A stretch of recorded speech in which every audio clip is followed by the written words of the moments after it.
There was a time when people were burned alive simply for their faith. Their only mistake was believing that Jesus was the Messiah. But within just 100 years, Christianity rose from persecution to power, becoming the most influential system of the Roman Empire. So what changed? Was it divine intervention or political strategy? And did Emperor Constantine use Jesus to gain control over the empire? Let's uncover the truth. This story begins in the 3rd century, when the Roman Empire was in complete chaos. In just 50 years, nearly 26 emperors were replaced. Civil wars had become routine. The economy was collapsing. People were losing faith in the Roman gods. Every region followed a different god. Every god meant a different loyalty. The empire's biggest problem was not enemies outside. It was the lack of unity within. Rome needed an ideology that could cross borders, rise above race and class, and give divine legitimacy to the emperor himself. At the same time, Christianity was slowly spreading across the empire. By Constantine's time, Christianity was already present in every major city.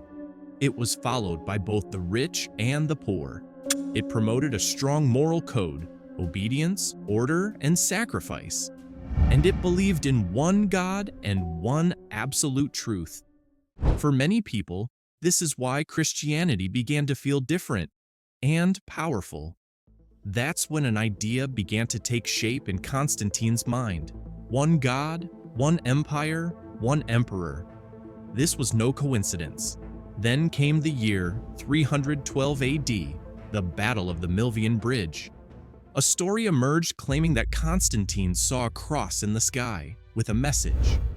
In this sign, you will conquer. And conquer he did.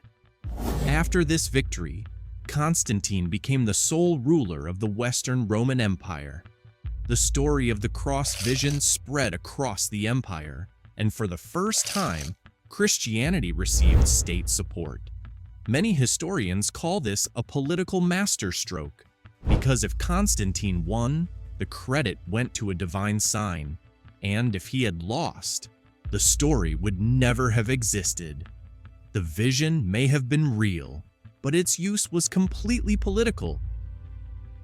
Then came the masterstroke of the year 313, the Edict of Milan. Through this decree, Constantine made Christianity legal. But many people misunderstand this moment. They believe that Constantine made Christianity the official state religion. That belief is wrong. The truth is, Christianity was not made the state religion. It was simply legalized. Christian property was returned. Bishops were given power and public respect. And almost overnight, Christians became loyal to the state. The church turned into an ally of the government. This is where the alliance between the throne and the altar truly began. Now we arrive at the real point of control, the Council of Nicaea in 325 AD. Before Nicaea, Christianity had already been legalized, but inside Christianity, serious divisions had begun to appear. Different groups followed different beliefs, and these religious divisions were creating political instability across the empire. The biggest controversy of the time was simple yet explosive. Is Jesus truly God or not? This question led to intense debates about the Trinity. Constantine's goal was not theological perfection. His goal was unity. As he reportedly said, religious disagreement is more dangerous than war. The Council of Nicaea was held. A single official belief was established, and a state-supported form of Christianity emerged. One important thing must be made clear. Constantine did not write the Bible, but he did decide which beliefs would receive power and protection.